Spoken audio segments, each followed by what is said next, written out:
La dislipidemia es un término que empleamos para definir el aumento de la concentración plasmática de colesterol y lípidos en la sangre, y es una condición que se encuentra asociado al desarrollo de una gran cantidad de padecimientos crónicos degenerativos como obesidad, hipertensión o diabetes. Quédate con nosotros en la siguiente entrevista y conoce un poco más de este tema. Daniela Rodríguez Morazana, Acción 10 en la mañana.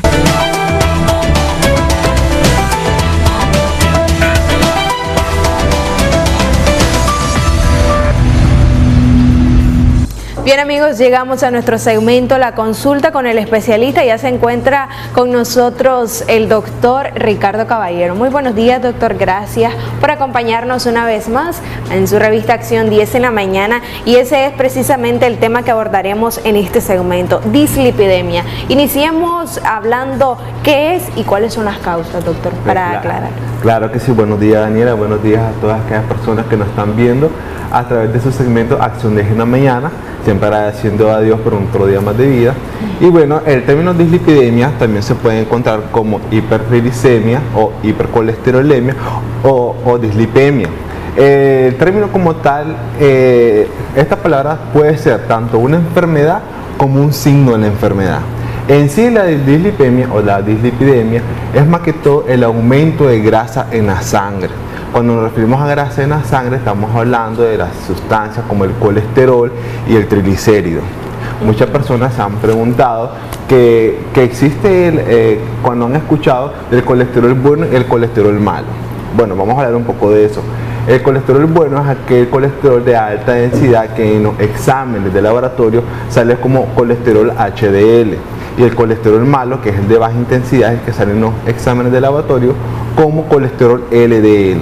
La diferencia de estos dos es que el colesterol de alta intensidad, el HDL, es el que arrastra, por así decirlo, al colesterol malo de las arterias y evita que éste se vaya a estancar en las paredes de las mismas, provocando obstrucción del pase sanguíneo. Entonces, por lo tanto, la dislipidemia es un aumento de los valores normales que tienen que ser tanto de colesterol en toda su serie, al mismo tiempo como de los triglicéridos. Ok, doctor, ¿cuáles serían los síntomas más frecuentes en nosotros los seres humanos para poder detectar la dislipidemia? Bueno, la dislipidemia en su inicio no se suele sentir. Ya se suele sentir los síntomas cuando ya el paciente viene presentando ciertas complicaciones. La dislipidemia es la causante que se ven en las enfermedades coronarias, cuando ya el paciente empieza a tener problemas de presión arterial. En este caso ya vamos nosotros entrando a que la dislipidemia solamente ya viene a ser una causante ya de otra enfermedad, que en este caso sea la hipertensión. Es cuando aquellos pacientes ya se empiezan a sentir mareados, empiezan a sentir que le dan bastante dolor de cabeza, ardor en los ojos, que le empieza a doler en la parte detrás del cuello, la parte de la nuca, como lo conocemos comúnmente en nicaragüense. Entonces, la dislipidemia viene causando la hipertensión. Al mismo tiempo, los valores altos de colesterol y triglicéridos pueden dar otras enfermedades como problemas de circulación, que es cuando los pacientes ya después de un cierto periodo de tiempo vienen presentando adormecimiento en los miembros inferiores, los pies los sienten calientes, los sienten picantes, sienten hormigueo. Entonces, esto es a causa de que ya se están formando pequeños ateromas, que son pequeñas placas de grasa en las arterias que dificulta el pase normal de la sangre por los vasos sanguíneos. Ahora, doctor, ¿existe una edad determinada para que un ser padezca dislipidemia o cualquier persona puede tener este padecimiento? Bueno, cualquier persona puede tener este padecimiento. Comúnmente se cree que las personas obesas que están en sobrepeso o que tienen una constitución física grande o gruesecitos, que son gorditos, van a tener predisposición o tienen colesterol y triglicéridos altos, y una persona delgada no. Al contrario, se ha demostrado que personas obesas, que personas en sobrepeso no tienen problemas de colesterol y triglicéridos altos, mientras que si vemos una persona delgada, nadie se imagina que tiene este problema, pero sí lo puede tener, porque el metabolismo de la persona, la forma en que va a eliminar el colesterol y los triglicéridos es diferente entre cada persona. Por lo tanto, no hay que dejarse confiar en que si un paciente es delgado o un paciente es hermoso. Cualquier persona puede tener este padecimiento independientemente, es decir, la contextura no es un factor para que uno diga tiene dislipidemia. No, para nada, en lo absoluto. Dentro de las causas que tenemos de la dislipidemia tenemos las primarias y las secundarias. Las primarias son aquellas que se obtienen de origen hereditario o que ya vienen en la genética. Son aquellos pacientes que por mucha dieta, por mucho ejercicio que ellos realizan, es difícil bajar los niveles altos de colesterol y triglicéridos. Ok, vamos a recibir esta llamadita y posterior vamos a continuar con la explicación. Aló, muy buenos días. Buenos días. Sí, usted está al aire. ¿Cuál es su consulta? Nada, yo quisiera saber si me podía dar una consulta al médico porque tengo colesterol alto y triglicéridos altos. Ok, déjenos sus datos a lo interno para obsequiarle esta consulta. Okay. Bien, doctor, continuando con el tema, ¿se puede prevenir este padecimiento? Efectivamente, claro que sí. Una de las causas por las que se puede tener colesterol y triglicéridos altos es el tipo de alimentación que nosotros llevamos y el estilo de vida. Personas que comen altos alimentos llenos en contenido de grasa, los embutidos, los lácteos, son las que están más predispuestas a tener este tipo de problemas. Más si aún le añadimos que esta persona, este paciente, no hace actividad física alguna, que tiene una vida sedentaria, aún más se le aumenta el riesgo de padecer esta enfermedad. ¿Existe alguna clasificación de la dislipidemia? Generalmente, como le había dicho, le repito, la primaria y la secundaria. La primaria es aquella que es de origen hereditario, que viene en la genética. Son aquellos pacientes que por mucho que se cuiden, les es difícil eliminar los valores altos de colesterol y triglicéridos. Y la secundaria, que ya estamos hablando por el estilo de vida, la alimentación, e incluso ya hay ciertas enfermedades de base que pueden predisponer al paciente a tener dislipidemia. Tal es el caso de los pacientes diabéticos, tienen bastante riesgo de padecer dislipidemia, y algunos pacientes también que tienen problemas inmunológicos, como en el caso de las personas pues, que tienen el VIH. Esto les predispone a tener problemas de colesterol y triglicéridos altos. Ok, vamos a recibir una llamada. Aló, muy buenos días. Sí, quería hacer una consulta, doctor. ¿Qué se puede beber? ¿Qué pastilla puede dirigir uno por medio del colesterol? Bueno, en este caso de los pacientes hay que ver qué tanto sea los valores que tenga de colesterol, porque para no todos los pacientes siempre es el mismo tratamiento, es el mismo medicamento. A veces solo con cambiar los hábitos alimenticios uno puede bajar los niveles de colesterol y triglicéridos, pero si hay otras causas que añaden a la alteración de estos factores, un medicamento como tal, si bien es cierto, uno viene, lo que le mandan en cualquier lado, lo que el paciente empieza a tomar para este tipo de problemas es el omega.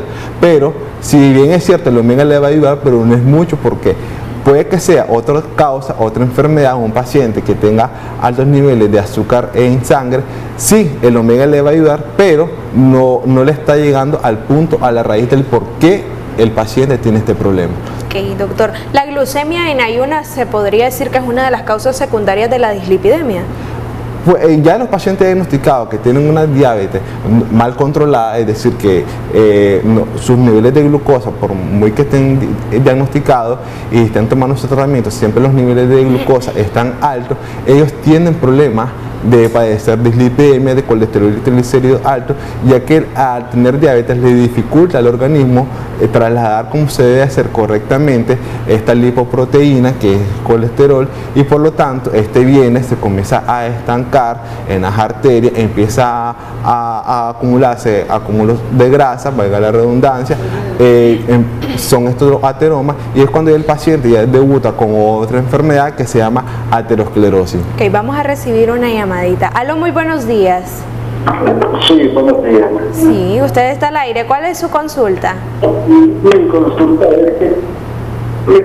es que yo tengo el mismo, ese problema que está mencionando el doctor.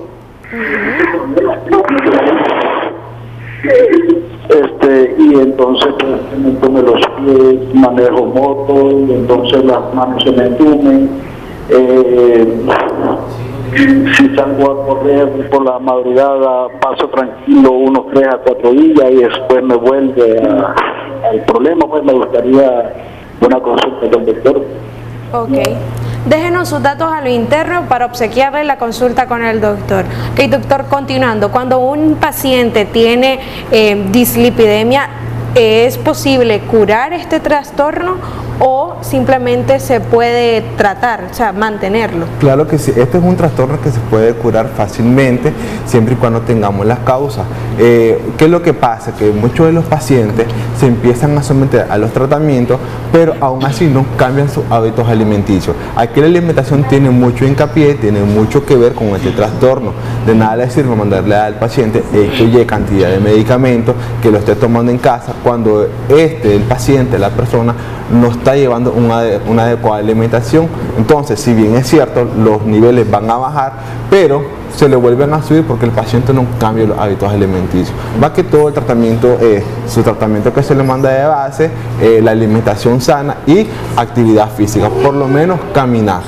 Ya no ni a un gimnasio, ya no ni correr ni rotar, por lo menos caminar, hacer un poco de gasto cardíaco. Ok, el tratamiento va a incidir en lo que uno ingiera, es decir, exactamente. Depende de lo que yo coma, lo voy a padecer, pero si yo me cuido en mi alimentación, también lo puedo evitar. Exactamente, claro que sí. Algo que se nos escapaba, que otro de los síntomas que los pacientes pueden presentar es la retención de líquido en los miembros inferiores, que es aquellos pacientes que sienten que los pies se les inflama, se les puede ver la piel un poquito brillante e incluso se ponen el dedito en el pie al lado de la chimpinilla, como nosotros lo conocemos comúnmente, y queda el dedito hundido, queda un hoyito ahí. Entonces ahí hay ojo, porque estamos hablando ya de un problema de circulación y la causa es la dislipidemia. Ok, ¿cuáles serían los factores de riesgo en los pacientes que tienen dislipidemia? Bueno, los factores de riesgo como tal, para dar la enfermedad, entre más es alta la edad, entre más pasan los años, el paciente tiende a padecer más la enfermedad. Se dice que son las mujeres las que son más propensas a tener este tipo de problemas, y ya las complicaciones que puede llegar a tener la dislipidemia si un paciente no se trata a tiempo son ya las enfermedades coronarias, que los predispone a un infarto agudo del miocardio, o bien ya el paciente puede presentar trombosis venosa, ya hay trombo, y lo complicado de esto es que hasta le puede dar un accidente cerebrovascular, que es el famoso derrame cerebral que nosotros le llamamos. Esto a causa de una pequeña partícula de grasa que se le puede ir al cerebro, y la mayoría de los casos los pacientes no se dan cuenta hasta cuando ya dan el golpe, se desmayan en casa, lo llevan al hospital y ahí se dan cuenta que fue a causa de un trombo. Ok, doctor, ya sus recomendaciones finales. Bueno, como recomendaciones, siempre mantener un estilo de vida saludable, una dieta equilibrada, baja en grasa, baja en embutido, con los lácteos, si bien ciertos pueden ser importantes, pero hay que tener muy en cuenta qué tanto es lo que podemos consumir, hacer actividad física y no automedicarse tampoco. Y tampoco dejar pasar tanto la clínica. Si usted se sintió mal, acude al médico, busque cómo tratarte para no llegar a las complicaciones. Ok, es mejor acudir al médico y así el médico pues que nos brinde el diagnóstico con respecto a las situaciones de la salud de cada uno de nosotros los seres humanos. Bueno, muchísimas gracias, doctor, claro que sí, por habernos acompañado y abordar este importante tema. De inmediato nosotros pasamos con la guapísima Odili Vargas.